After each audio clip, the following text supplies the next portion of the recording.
est aujourd'hui. Bonsoir. Alors, je voudrais d'abord vous dire dans quel contexte se situe le mouvement BDS aujourd'hui, ensuite rappeler certaines choses concernant les fondements de la campagne BDS, et après aborder le contexte des procès, faire un petit historique, mais sans empiéter sur ce que va dire Maître Cochin. Voilà. Donc, la campagne BDS est l'objet de, comme vous le savez, comme ça a été dit, de très nombreuses attaques, de très nombreuses diffamations, alors qu'en réalité, le fondement de la campagne BDS, c'est tout simplement le respect du droit international. La campagne BDS vise la politique de l'État d'Israël, et cet État enfreint le droit international dès sa création, comme vous avez pu voir sur la vidéo. Il y a eu l'expulsion d'au moins 700 000 Palestiniens. Israël a interdit strictement tout retour. Les Palestiniens d'Israël ont été sous loi martiale jusqu'en 1966. Et après, il y a eu tout un enchaînement politique qui a conduit jusqu'à la situation d'aujourd'hui. La situation d'aujourd'hui, quelle est-elle? C'est tout simplement que l'État d'Israël contrôle toute la Palestine historique, qui correspond à ce qui s'appelle Israël aujourd'hui, plus Gaza, plus la Cisjordanie. Donc Israël contrôle militairement tout cet espace et veut imposer une suprématie juive à toute la population. Israël veut absolument poursuivre jusqu'au bout sa politique de dépossession du peuple palestinien. Constamment, elle l'humilie, le persécute, il y a toutes les horreurs que nous connaissons. Et finalement, Israël ne laisse que 3 possibilités aux Palestiniens. La première possibilité, c'est de se contenter de vivre dans des bantoustans autogérés, et puis d'accepter aussi de continuer à être dépossédés. La deuxième possibilité, c'est d'émigrer, de fuir la Palestine. Et la troisième possibilité, c'est si les Palestiniens se révoltent, ils sont massacrés. Voilà, comme ça s'est passé les massacres qu'il y a eu à Gaza. C'est ça la situation d'aujourd'hui. C'est une situation très simple. Souvent les gens ils disent oui, la Palestine c'est compliqué, tout ça. Non, c'est pas du tout compliqué. Voilà ce que je voulais dire pour commencer. Ensuite, je veux rappeler donc que la campagne BDS a été lancée par les Palestiniens eux-mêmes, ceci pour répondre aux gens qui continuellement disent « Ah, mais BDS, c'est les Palestiniens qui sont les premiers à en souffrir. » C'est les peuples qui ont promu des boycotts, comme le peuple noir sud-africain savait qu'il ferait des sacrifices pour combattre la situation à laquelle ils étaient confrontés, et donc ils ont pleinement assumé les sacrifices. Voilà. Une autre chose que je veux dire, je veux donc rappeler, ça vous l'avez vu à travers les vidéos, les 3 objectifs de BDS, qui sont, premier objectif, mettre fin à l'occupation, la colonisation, le mur et le blocus de Gaza. Deuxième objectif, gagner l'égalité complète des droits des Palestiniens d'Israël, qui malgré qu'il y ait le droit de vote, vivent une situation d'apartheid aussi. Et le troisième objectif qui est extrêmement important, c'est de gagner le droit au retour des des réfugiés palestiniens. C'est inscrit dans le droit international, c'est la résolution 194 qu'Israël n'a jamais voulu accepter. Voilà. L'autre point que je veux rappeler, c'est que la campagne BDS, c'est une campagne citoyenne, non violente et antiraciste. Citoyenne, c'est-à-dire prise en charge par la population civile, pas par les États, mais la campagne BDS vise à ce que la mobilisation de la population civile arrive à contraindre les États à finir par prendre des sanctions contre Israël. Et cette dimension citoyenne de la campagne BDS fait toute sa force, parce qu'elle signifie que, comme les États n'ont pas accompli les missions de respect du droit international qui leur incombent, et bien, puisque les États n'ont pas rempli ces missions, c'est aux citoyens eux-mêmes de se mobiliser. Voilà, ça c'est le premier point. Le deuxième point, c'est sur le caractère non violent de la campagne BDS. Hein, et sur cette non-violence, je veux préciser un point, là, c'est que ce type de non-violence, ça gêne beaucoup Israël.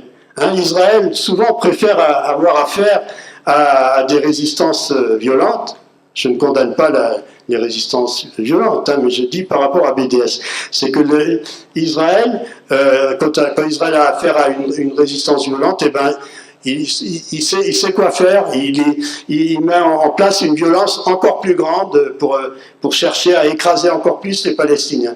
Alors que par rapport aux situations de non-violence, il est beaucoup plus gêné, il ne sait pas trop comment opérer, c'est pas trop dans sa philosophie d'intervention.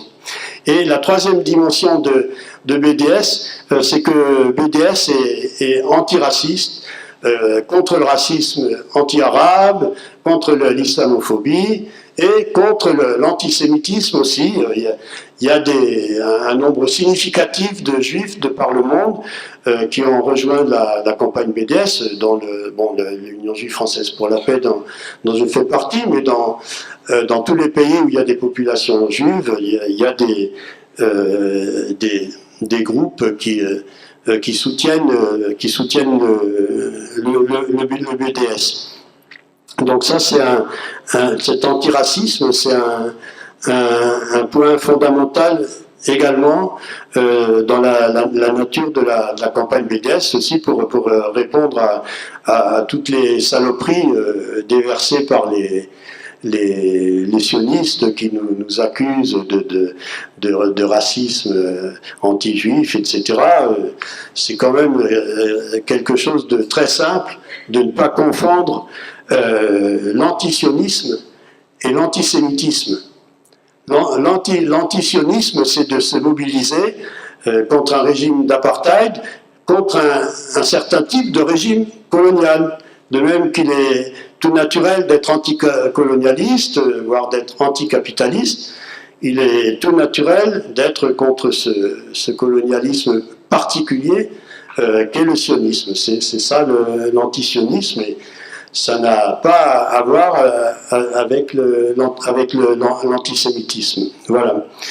Et donc j'en arrive maintenant à la situation concernant les procès. Il faut savoir que jusqu'à aujourd'hui, si la France est le seul pays occidental avec Israël à pénaliser BDS, hein, ça ne se passe pas dans d'autres pays occidentaux. Le gouvernement a mis au point une circulaire, c'était sous Sarkozy, la circulaire Alliot-Marie, circulaire qui a été prolongée dans le gouvernement Hollande, et qui a, malgré la mobilisation contre cette circulaire, elle a toujours pas été elle n'a toujours pas été abrogée.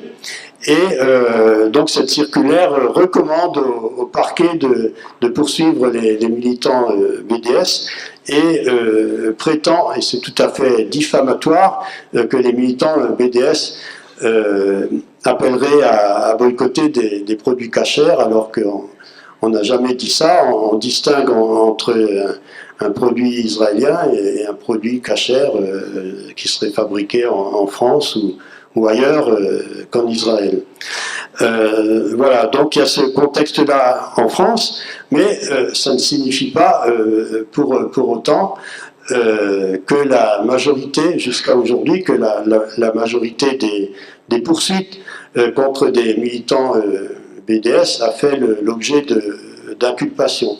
Jusqu'à aujourd'hui, la majorité des poursuites, elles ont été soit classées sans suite par les parquets qui ont estimé qu'il y avait des choses plus importantes à faire que de condamner des militants qui s'expriment sur des choses qui relèvent de la liberté d'expression.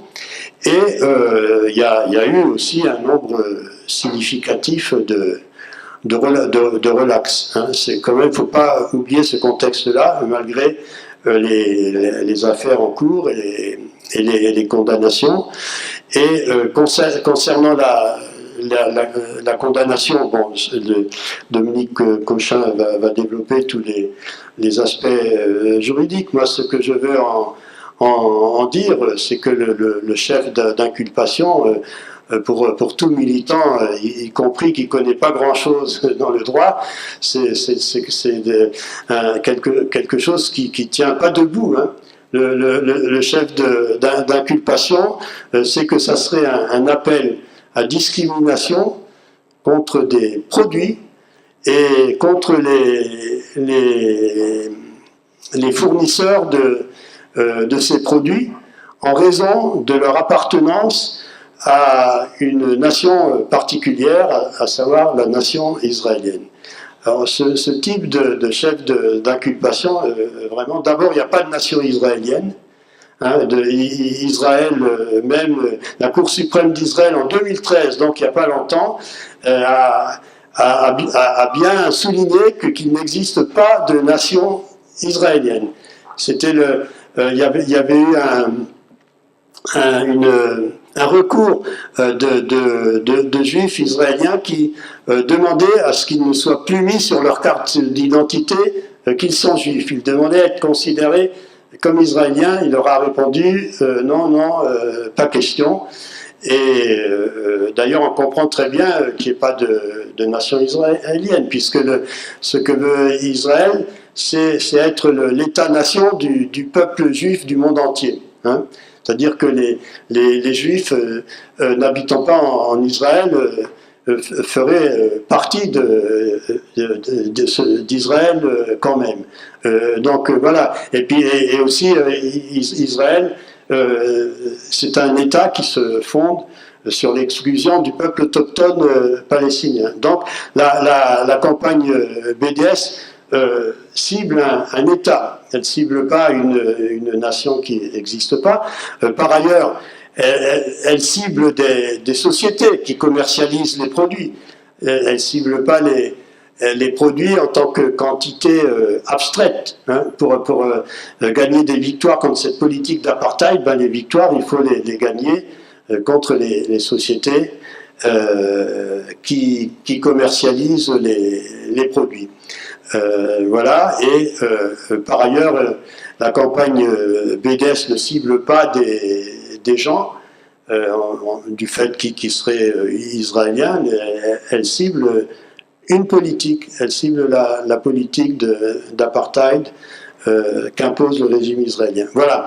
Et alors pour l'avenir de la campagne BDS, donc je veux dire un mot sur ça, hein, c'est que la campagne BDS s'est développée considérablement, et c'est justement ce qui fait peur à Israël, hein, qui a nommé récemment un ministre spécial BDS. Hein, et Israël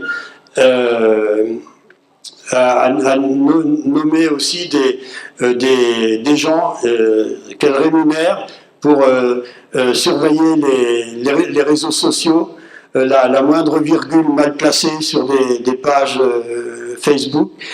Israël rémunère aussi des gens qui vont donner des conférences sur les campus des universités états-uniennes pour essayer de montrer qu'Israël serait la seule démocratie au Moyen-Orient, etc.